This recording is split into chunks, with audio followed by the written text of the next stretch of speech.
Welcome to Season 2, Episode 14 of Tech Talk Thursday. Our guest today is Dr. Rudy Ghosh from Novacentrix, an Austin, Texas-based company that's been manufacturing pulsed light curing systems to the printed and flexible electronics ecosystem for curing nanopowders and conductive inks. They've developed a pulsed light system that can reflow SAC 305 and other solders in a fraction of a second with a machine that occupies a tiny footprint compared to other reflow systems. Is this the next big industry revolution? Let's find out. So Rudy, thank you for joining us today. Great to see you. Tell us a little bit about Novacentrix. Tell us a little bit about the background story to Novacentrix, who you are, and where you came from. First of all, thanks, Trevor, for having us over here. I have been listening to a lot of the Tech Talk Thursdays, and it's been very, very educational for me. So it's kind of an honor for me to be able to come and talk to you. So as long as Novacentrix is concerned, we are based in Austin, Texas. We have been in business, as we like to say, since the last millennia. We started in 1999, so pretty much the last year of that millennia. But we have been in this business for 20 years. We have our headquarters in Austin, but we have both an R&D and apps team support for our customers in Europe and in Asia. We also have a business team that that looks for new customers and also supports our existing customers across the world. We started as a company in making nanoparticles using pulse plasma synthesis. A lot of this work was done for the defense industry. But then when we started making these metal nanoparticles, we realized that there is a much larger market for this in other areas. And one of those areas was in printed electronics. So how do you take these nanoparticles and make them useful for the printed electronics? Well, you make conductive inks. So that's kind of been a major part of our business. And we have grown that business both through internal by growing the internal development team for our inks team, but also acquisition of other ink companies that we think were doing really, really innovative work and that had customers who needed those inks. Once we make those conductive inks and we started putting them on pretty much any surface, right, like plastic, paper, fabric. But ultimately, there is a very important step there in electronics, which is the thermal processing, right? And you cannot put PET or fabric in an oven and expect it to survive. So what we did was take our experience in controlling pulsed power and made lamps out of it, right? And so these are very, very high powered xenon gas fueled lamps. So they pretty much give off white light, and anything that is dark in color absorbs this light and gets hot, right? So that's how we were doing it. But the real key part on this is the pulse part, and the pulses that we're doing here are in the microsecond range. So yeah, your component, your tracks get hot, but the substrates underneath it doesn't, right? So that's where we were on the printed electronic side. This is what we have been doing for the last decade and a half. But in general, the printed electronics industry really wants to be synonymous with conventional electronics industry, right? A very important point on that is to be actually attach components onto that. And for decades, soldering has been the way of attaching those components. And so that's where we are. That's our next step in our evolution, and that's what we want to talk about. Yeah, and that's a massive step. I mean, so your background has essentially been in curing using photonics curing and also this pulsed light, but now you're moving into solder reflow, and in particular reflowing regular SAC 305. How did you get to that point? And tell us a little bit about how that works.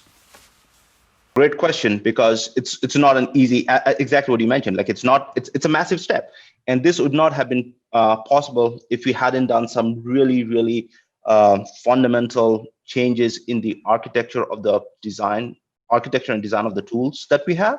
We did that 2.5, 3 years ago, and that really allows us to tap into peak powers and average energy densities that weren't possible with a single pulse. And the big no matter how much energy you bring in with a single pulse, you're not going to get reflow processes done in 1 microsecond pulse. So a very important part on that was being able to stitch multiple pulses over a long period in our in the microsecond to moving from the microsecond to the second regime allowed us to go away from not only doing curing but also solder reflow. Right, right. So it's quite a change in your process. So what are the main advantages of curing solder using your process? There are two main advantages, and the first one, goes back to what I was just saying earlier.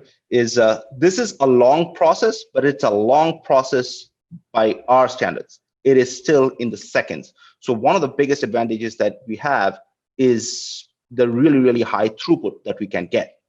All right, and the second one is we are still using this broadband, wide area light source. Right, this allows us to have spatial selectivity both in terms of in the Z direction, which is what we have done for ages, but also in the XY direction. So that allows us to really address one of the key challenges that's there in the SMT world, is controlling the delta T across either the XY or the Z direction. And that's basically been the two main advantages, right? And if you think about it, now that has allowed us to come up with two versions of our tool. There is and one of them is really focusing on the high throughput, so more marketed towards this high volume, low mix sort of market, and the batch process tool, which can also be used for R&D applications, right? Which is more for that very high mix, low volume sort of a market. A lot of the initial interest that we have gotten so far has been mostly from that high volume, low mix side. A big market space that we have been able to look into is LED manufacturing, right? Like multiple single components in arrays over large areas that need the same processing over and over again. And so, doing it on a variety of substrates, including ceramics, but also one of the things that has really come in the last year or so onto the market is this roll-to-roll manufacturing of LED arrays. And earlier it was either some sort of conductive adhesive, but if you're going to pull this large array of LEDs outside, you want the best possible reliability on your joints, and only soldering can provide that. So that's been a key market for us. Yeah, incredible. I mean, looking at the regular SMT process, though, I mean, the reflow oven has always been the determinant of the speed of the line. It's the slowest machine; it determines the speed.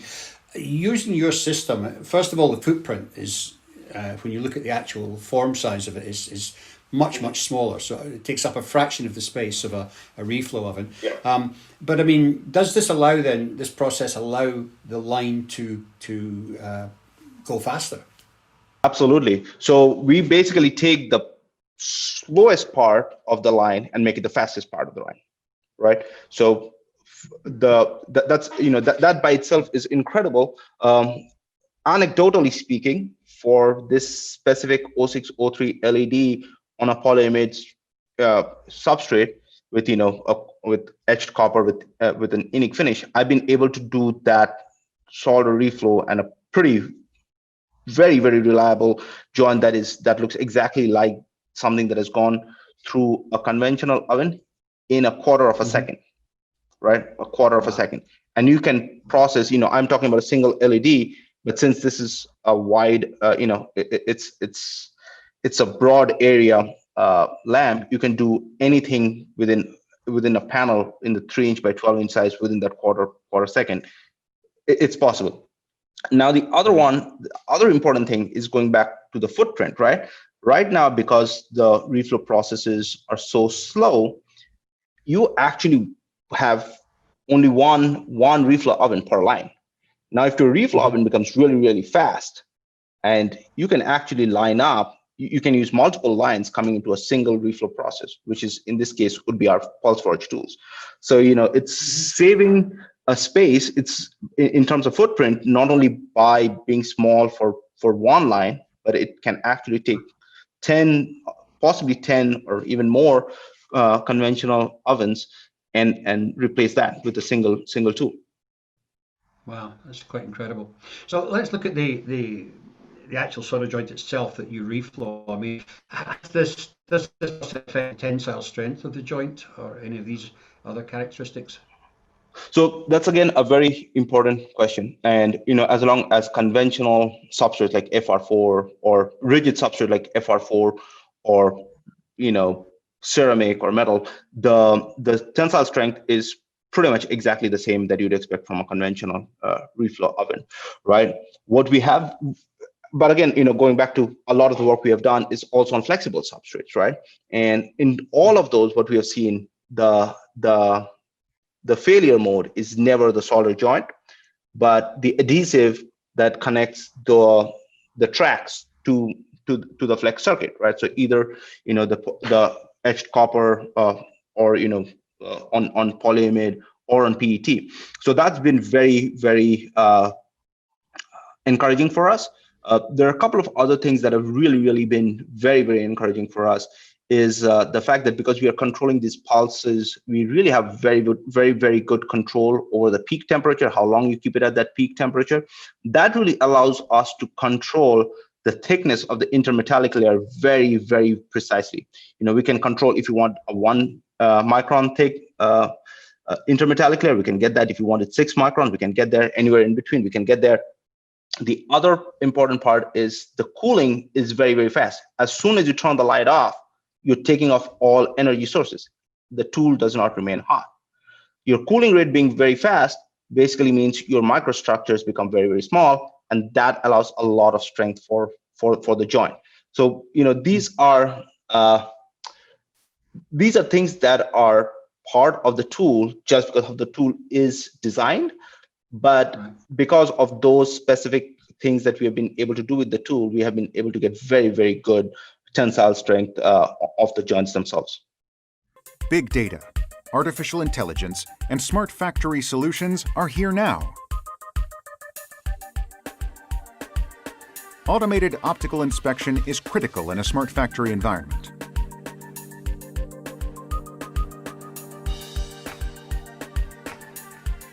Leading the way to Industry 4.0, Murtech invites you to the smart factory of the future.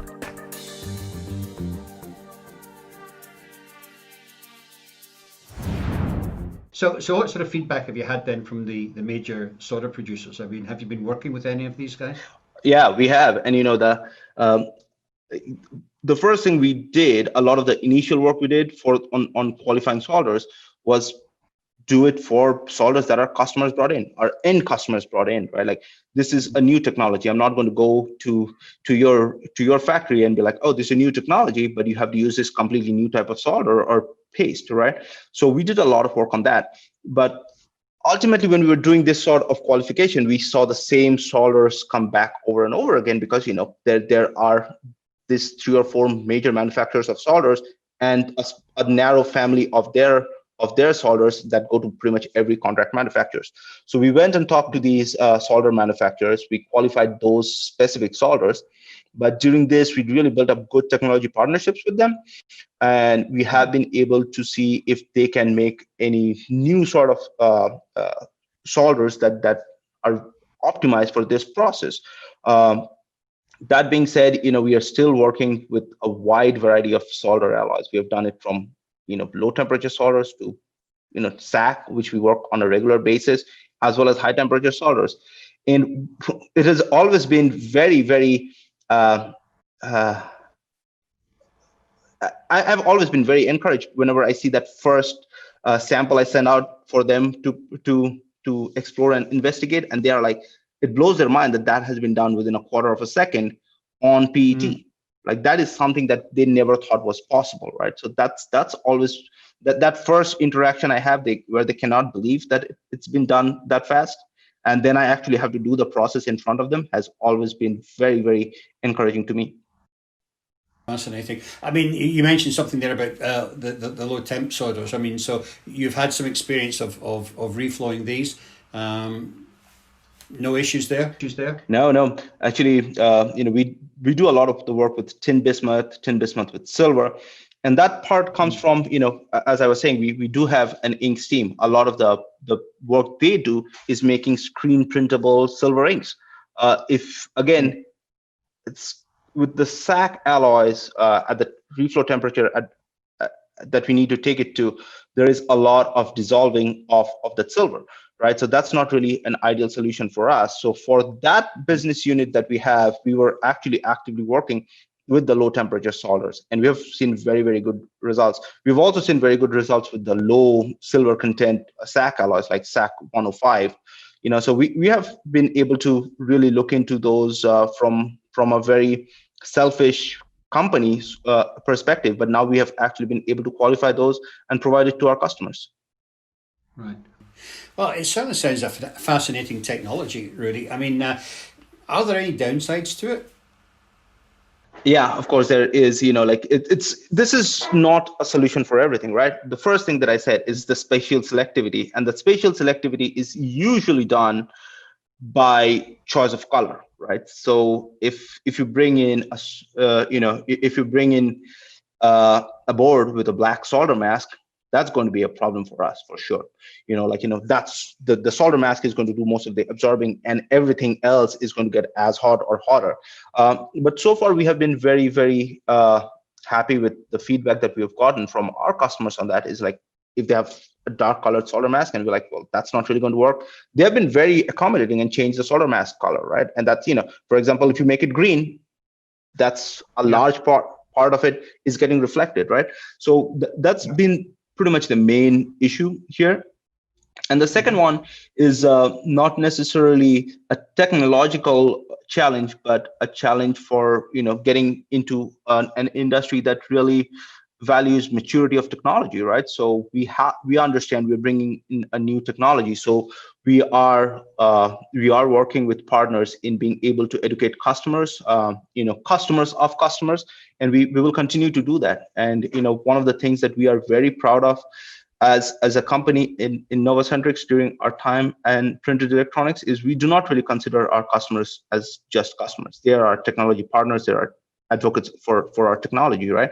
So it's never been sell a tool and get out of the way. It's always been sell a tool, make sure the customer is successful, and then get out of the way till they call you back. Right. So I mean, how do they tweak the process? I mean, does it just presumably they have to gauge the amount of light exposure depending on what materials they're trying to reflow, etc.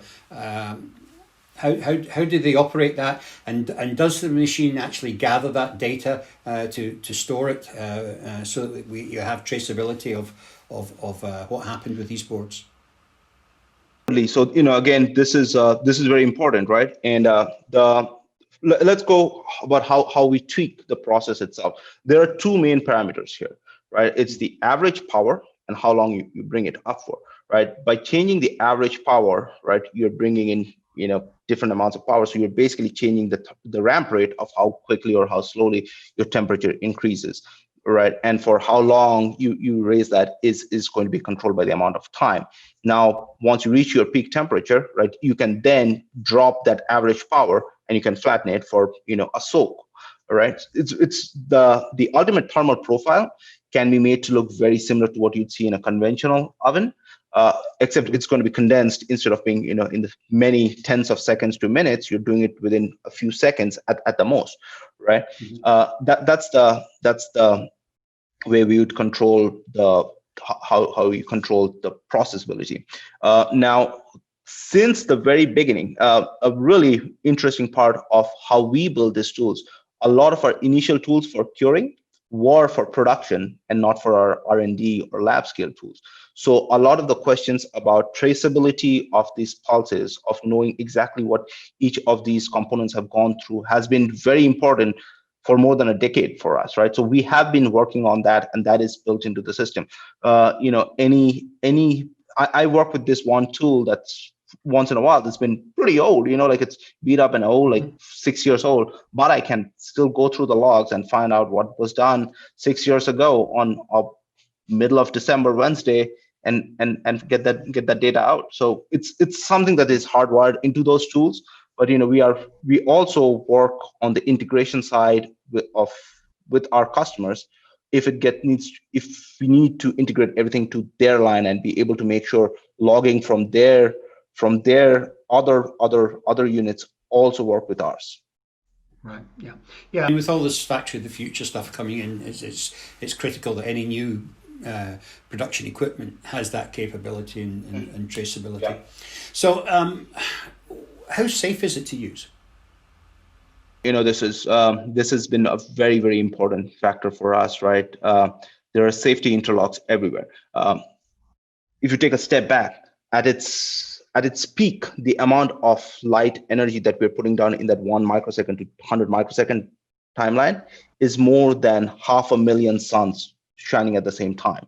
So it's a very, very bright source, right? So we have we need to make sure the users are completely safe. So there's a lot of light shields in both our batch and inline tools. There is on the inline tools as well, on the batch tool as well, there are multiple areas where things are moving. So there's e-stops everywhere, close to where the operator can be. But ultimately the tool is designed so those e-stops are redundant rather than necessary.